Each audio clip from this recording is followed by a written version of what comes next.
പാർലമെന്റിന്റെ വർഷകാല സമ്മേളനം നാളെ തുടങ്ങാനിരിക്കെ രാഷ്ട്രീയ വാർത്തകളാണ് രാജ്യതലസ്ഥാനത്ത് നിന്നും കൂടുതലായി ഉടലെടുക്കുന്നത്.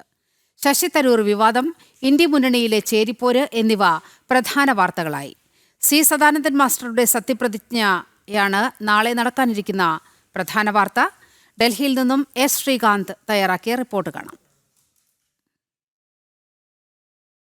രാജ്യ തലസ്ഥാനത്തെ സംബന്ധിച്ചിടത്തോളം രാഷ്ട്രീയ പ്രാധാന്യമുള്ള വിഷയങ്ങൾ ഉണ്ടായ ദിവസമാണ് ഇന്ന്. കാരണം നാളെ പാർലമെന്റിന്റെ വർഷകാല സമ്മേളനം ആരംഭിക്കാൻ പോകുന്നു. ഇന്ത്യ മുന്നണിയിലാണ് ഏറ്റവും വലിയ പ്രതിസന്ധി അവർക്കുണ്ടായത്. ശശി തരൂരിനെതിരെ കോൺഗ്രസിന്റെ ഭാഗത്തുനിന്നും മുതിർന്ന നേതാക്കൾ ആക്രമണം കടുപ്പിച്ചിരിക്കുകയാണ് എന്നുള്ളതാണ് ഒന്നാമത്തെ കാര്യം. ശശി തരൂർ നാളെ വർഷകാല സമ്മേളനം തുടങ്ങുമ്പോൾ ഭരണപക്ഷ ബെഞ്ചിന് അനുകൂലമായി ഒരു തരത്തിലുള്ള പ്രതികരണവും നടത്താതിരിക്കാൻ അദ്ദേഹത്തിന്റെ വായ്മൂടി കെട്ടുക എന്ന ലക്ഷ്യത്തോടെയാണ് അതുണ്ടായത്. രാജ്മോഹൻ ഉണ്ണിത്താൻ വളരെ കടുത്ത ആക്ഷേപം അദ്ദേഹത്തിനെതിരെ ചൊരിഞ്ഞു. ശശി തരൂരിന് പാർട്ടിയിൽ നിന്നും കിട്ടേണ്ടതെല്ലാം കിട്ടിയെന്നും ഇനി തന്നെ പാർട്ടി പുറത്താക്കുന്നെങ്കിൽ പുറത്താക്കട്ടെ എന്ന നിലപാടിലാണ് ശശി തരൂർ എന്നാണ് അദ്ദേഹം പറഞ്ഞത്.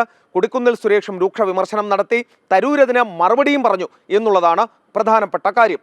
മറ്റൊന്ന്, മഹാരാഷ്ട്രയിൽ നിന്നും ഉദ്ധവ് താക്കറെ ഒരു വെടിപൊട്ടിച്ചതാണ്. അതായത് കഴിഞ്ഞ നിയമസഭാ തെരഞ്ഞെടുപ്പിൽ ഇന്ത്യ സഖ്യത്തിലുണ്ടായ പ്രശ്നങ്ങൾ, അത് മഹാവികാസ് അഘാടി സഖ്യത്തിലുണ്ടായ ചേരിപ്പോര് തോൽവിക്ക് കാരണമായി എന്നാണ് അദ്ദേഹം പറയുന്നത്. അത് കോൺഗ്രസിനെ സംബന്ധിച്ചിടത്തോളവും NCPയെ സംബന്ധിച്ചിടത്തോളവും ഉൾക്കൊള്ളാൻ കുറച്ച് പാടായിരിക്കും എന്നുള്ളതാണ് മനസ്സിലാകുന്നത്. പ്രത്യേകിച്ചും അവിടെ കോർപ്പറേഷൻ മുനിസിപ്പൽ തെരഞ്ഞെടുപ്പുകൾ നടക്കാൻ പോകുന്ന പശ്ചാത്തലത്തിൽ. ഇനി നാളത്തെ കാര്യം പരിശോധിക്കുകയാണെങ്കിൽ വർഷകാല സമ്മേളനം നടക്കാൻ പോകുന്നു. പാർലമെന്റ് പ്രക്ഷുബ്ധമാകും എന്നുള്ള കാര്യത്തിൽ സംശയം വേണ്ട.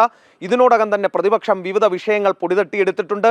പഹൽഗാം ഭീകരാക്രമണം, അഹമ്മദാബാദ് വിമാനാപകടം അടക്കം ഭരണപക്ഷത്തിനെതിരെ ഉപയോഗിക്കും എന്നവർ പറയുകയും ചെയ്യുന്നുണ്ട്.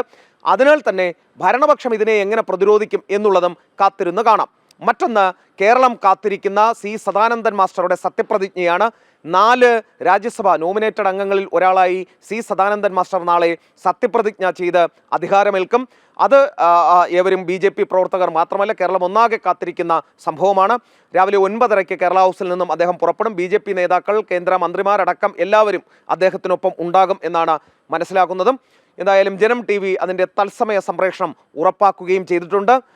സി സദാനന്ദൻ മാസ്റ്ററുടെ സത്യപ്രതിജ്ഞ ജനം TVയിൽ നാളെ തത്സമയം കാണുകയും ചെയ്യാം.